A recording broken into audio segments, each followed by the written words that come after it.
En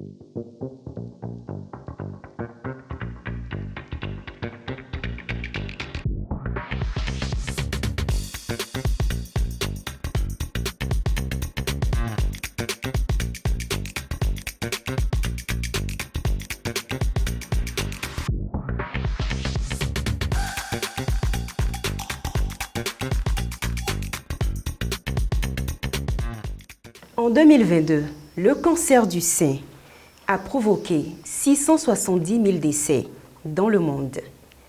Environ la moitié des cancers du sein apparaissent chez les femmes qui ne présentent aucun facteur de risque autre que le sexe et l'âge. Puis, dans 157 pays sur 185, le cancer du sein était la première cause de décès chez les femmes en 2022. Ce sont là les statistiques de l'Organisation mondiale de la santé OMS rendues publiques le 13 mars 2024 sur son site officiel.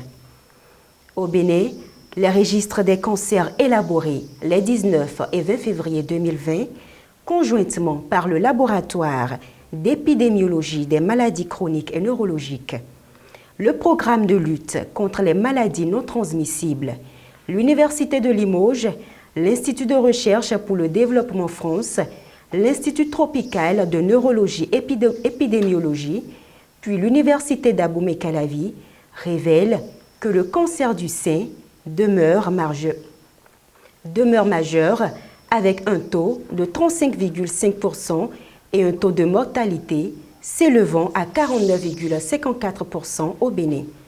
Mobilisation et sensibilisation au cancer du sein, c'est le thème de Octobre Rose 2024 qui nous réunit sur ce plateau aujourd'hui.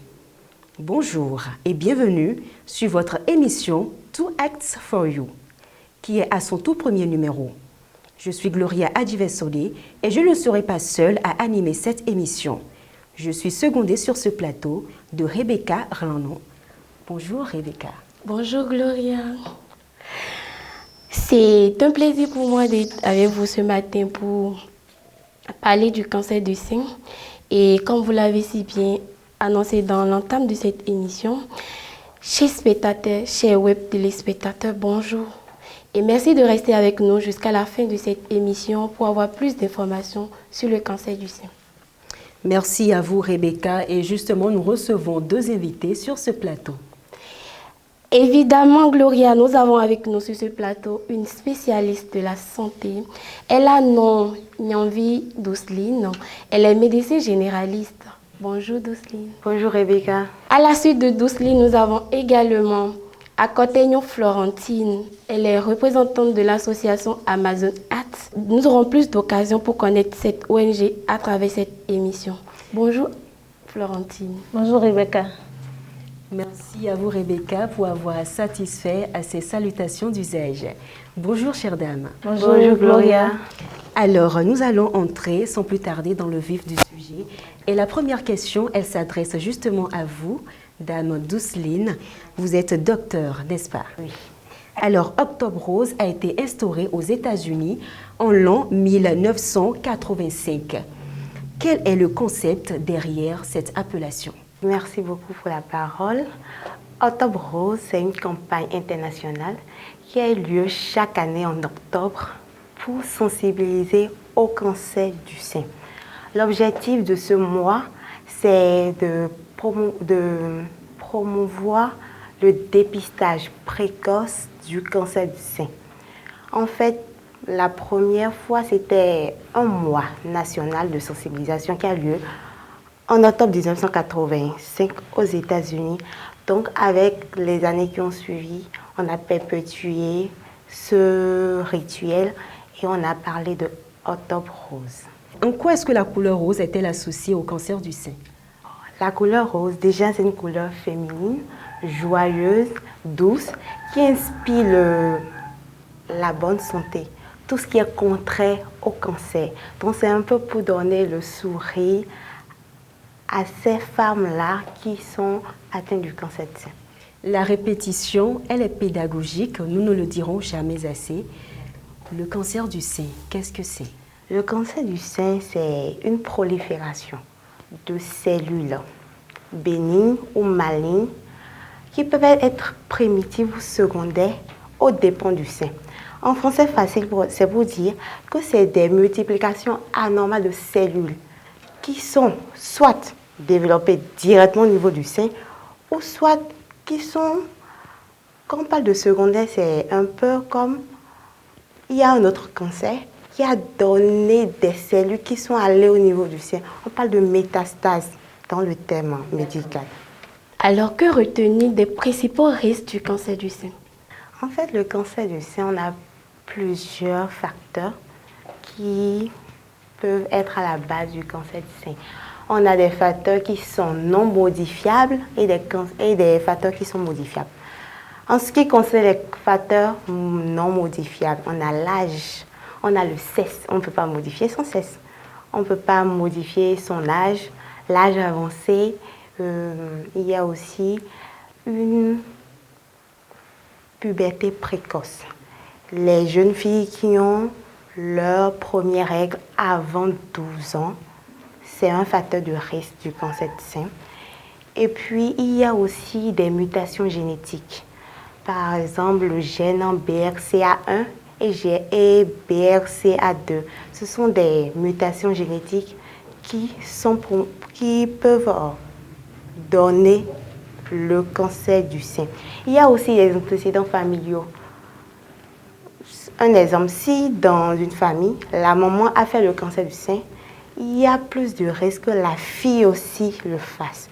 Ou si le papa a eu un cancer, par exemple le cancer de la prostate, il y a de risques que la fille aussi ait un cancer. Ça, ce sont les facteurs non modifiables. Le cancer du sein peut donc être génétique. Oui, c'est génétique. Ce sont les facteurs non modifiables parce qu'on ne prévoit pas ça. Les facteurs modifiables, il y a ce qu'on mange, l'alimentation, il y a l'alcool, le tabagisme, les contraceptions hormonales, c'est vraiment pas bien. On ne va pas dire de ne pas faire des contraceptions, mais hormonales, il faut vraiment limiter parce que c'est pourvoyeur de cancer du sein et l'âge tardif de la première grossesse. Après 35 ans, ce n'est pas bon. Et aussi chez les femmes qui n'ont pas d'enfants. Ça aussi, ça peut être pourvoyeur de cancer. Une petite précision, vous avez parlé tout à l'heure de la contraception hormonale. Est-elle différente de la contraception très simple? Oui, d'abord, la contraception, on peut avoir une contraception non hormonale.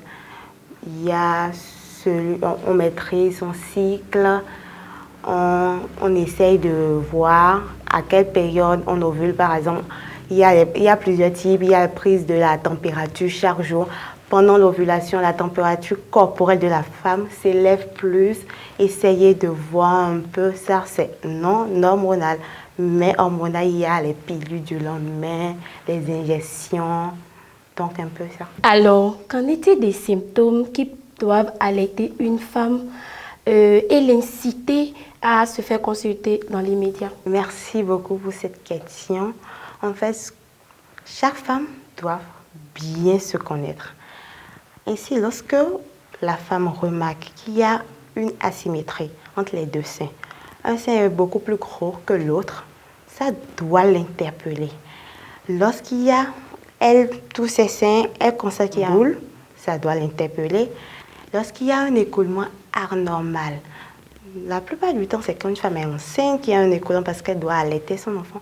Mais si en dehors de tout cela, il y a un écoulement sanguin, n'importe quel, ça doit l'interpeller.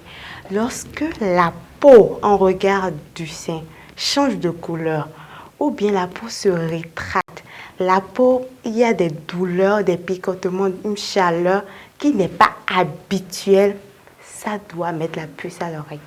C'est un peu les symptômes qui doivent alerter chaque femme. Alors, pouvez-vous nous entretenir sur les différentes étapes, sinon différentes phases d'évolution du cancer du sein? Le cancer, c'est une maladie vraiment imprévisible. Pour parler de phase, en fait, ça dépend.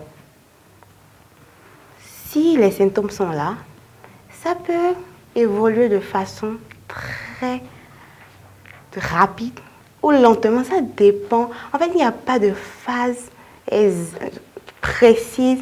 En fait, ça évolue, ça peut se gangréner, ça peut faire des plaies, des ulcérations. C'est vraiment pas un autre fils, telle phase, telle phase, telle phase. Alors, quand on parle du cancer du sein, docteur, est-il possible de véritablement en guérir?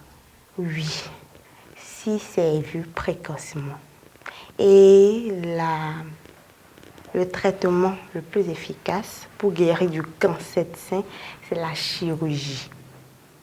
Enlever rapidement la masse. Lorsque la masse est encore circonscrite, ce n'est pas encore évolué, ce n'est pas encore régional, c'est à un niveau, la chirurgie peut aider à guérir du cancer du sein. Vous avez tout à l'heure parlé de la chirurgie. Quand on parle des traitements, est-ce que la chirurgie constitue le seul moyen ou le seul traitement disponible au Bénin dont bénéficient les femmes atteintes du cancer du sein? Non, nous avons plusieurs types de traitements. On a la chirurgie, on a la chimiothérapie, on a la radiothérapie. Et on peut aussi associer tout ça, la chirurgie, la radio et la chimiothérapie. Alors, un système de prise en charge est-il mis en place? Au Bénin, oui. Il y a des services de cancérologie, mais ce n'est pas vraiment encore cela. Merci docteur pour ces éclairages. Quand on parle d'une maladie, forcément cela a des conséquences également sur la santé. Quelles sont les conséquences, les impacts du cancer de sein sur la santé ou peut-être la morphologie de ces femmes qui en sont victimes? Ça dépend. Quand on annonce à une femme qu'elle a un cancer, ça peut être bénin ou malign. Donc il y a ça aussi. On va faire des biopsies pour voir un peu c'est quel type de cancer. Et quand c'est malign, c'est vraiment pas facile. Les patientes, elles sont vraiment sous le choc. Elles ont vraiment besoin d'un accompagnement vraiment psychologique. Et sous d'autres cieux, lorsqu'on informe une patiente qu'elle a le cancer, on en va directement chez un psychologue parce que c'est vraiment un traitement pluridisciplinaire. C'est beaucoup de personnes, beaucoup de choses. Merci beaucoup, docteur, pour ces éclairages. Alors, Florentine Akoteyon, vous représentez l'ONG Amazon Acts, qui justement œuvre à contribuer au plein accomplissement du potentiel de la femme africaine et au renforcement de sa participation au développement. Qu'est-ce qui justifie l'intérêt de votre ONG pour Octobre Rose? Merci, Gloria. D'abord, je m'en vais présenter Amazonat en disant que c'est une association de jeunes filles qui ont pour mission de participer aux aides sociales humanitaires. Notre vision première est de promouvoir l'autonomisation et l'amélioration des conditions de vie des femmes africaines. Dans un contexte où les défis socio-économiques persistent, leur ONG s'engage à transformer la perception et le rôle des femmes dans la société tout en offrant des outils nécessaires pour réussir. L'intérêt de notre ONG pour Octobre Rose se justifie par le fait qu'une sensibilisation accrue au cancer du sein contribuerait à diminuer les facteurs de risque, les inégalités en matière de santé et à améliorer les résultats en la matière.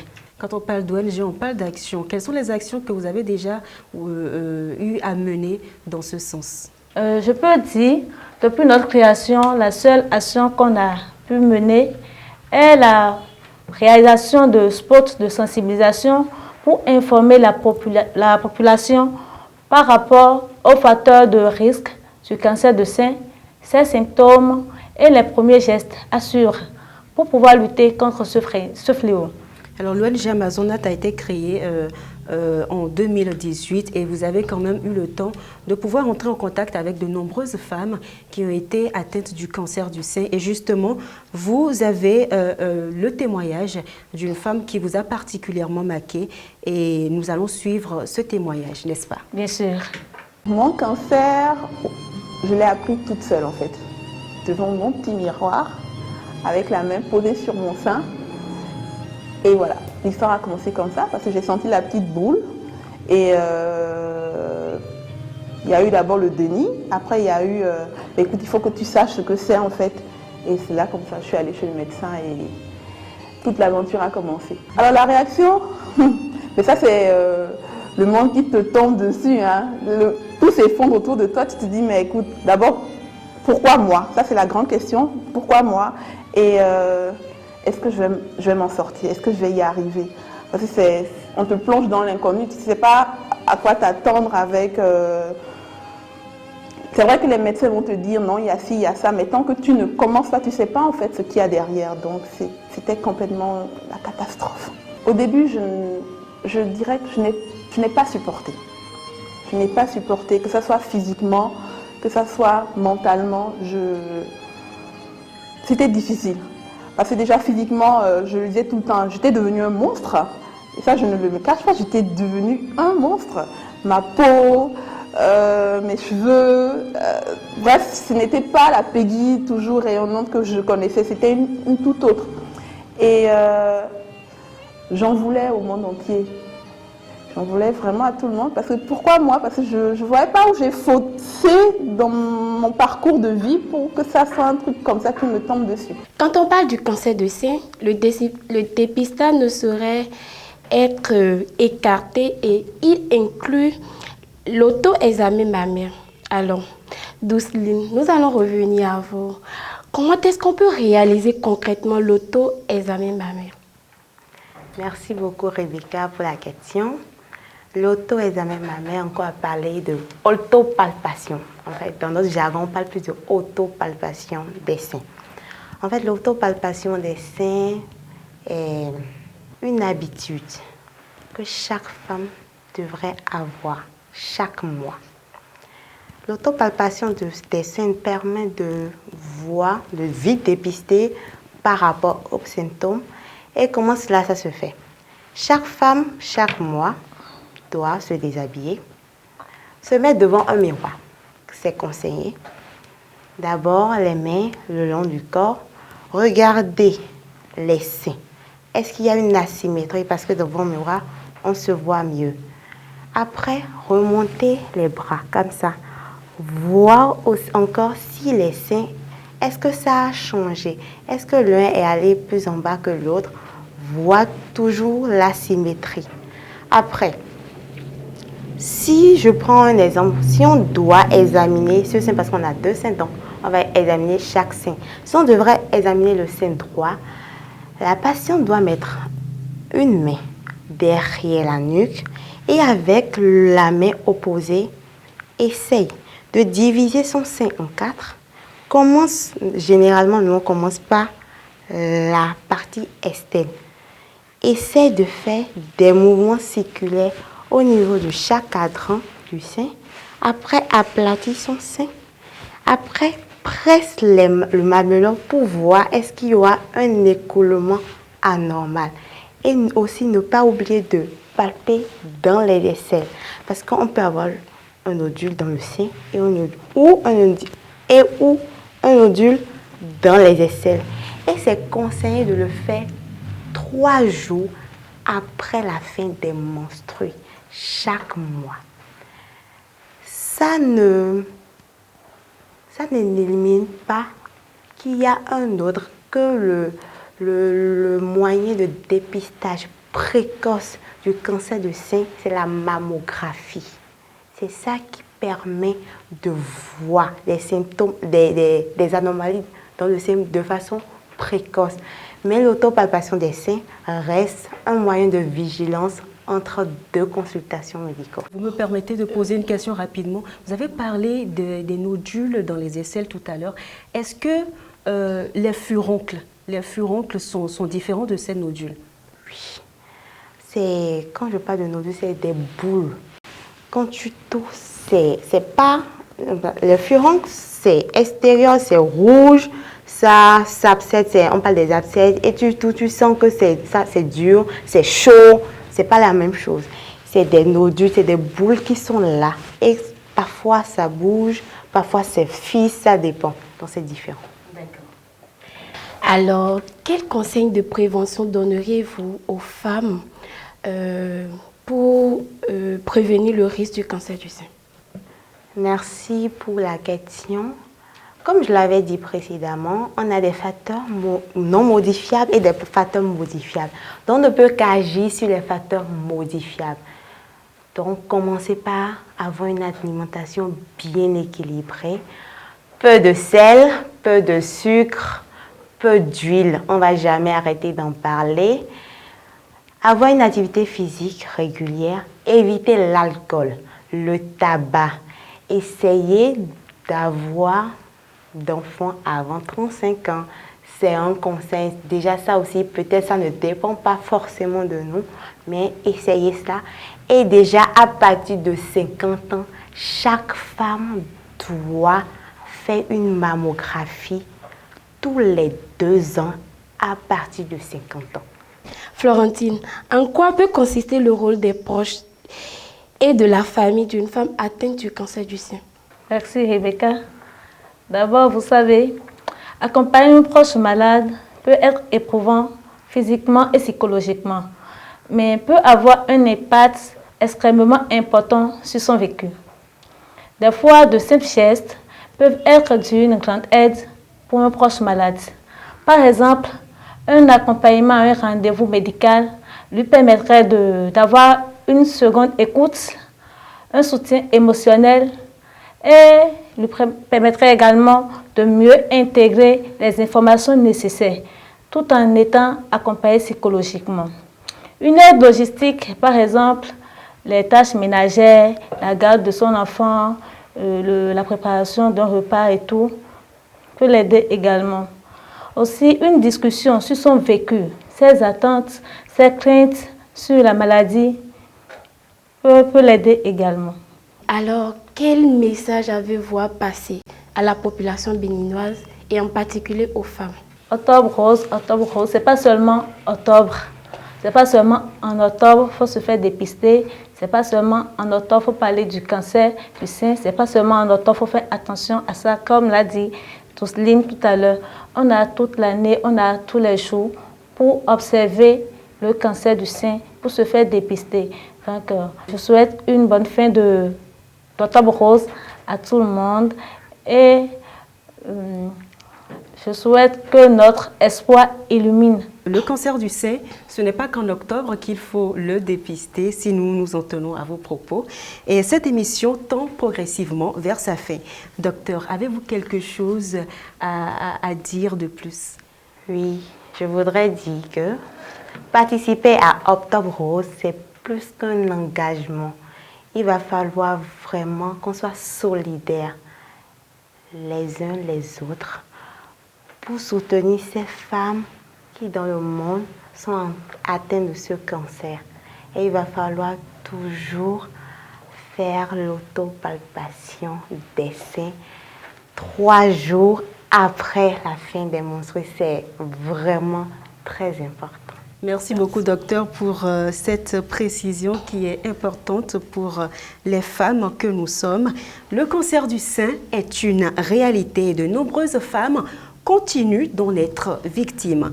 Mobiliser les femmes et les sensibiliser sur le sujet, comme l'indique le thème de Octobre Rose 2024, est un moyen sûr de restreindre un tant soit peu la portée du mal. Évidemment, Gloria Adjivé-Sodé, sensibiliser, c'est restreindre la portée du cancer du sein. Chers web téléspectateurs, ainsi s'achève le tout premier numéro de notre émission To Act For You et nos invités étaient Douceline Nyanvi, médecin généraliste, Florentine Akotegnon, représentante de l'ONG Amazon Act. Merci à toute l'équipe de production et de réalisation du groupe Éducation. À la prochaine. À la prochaine.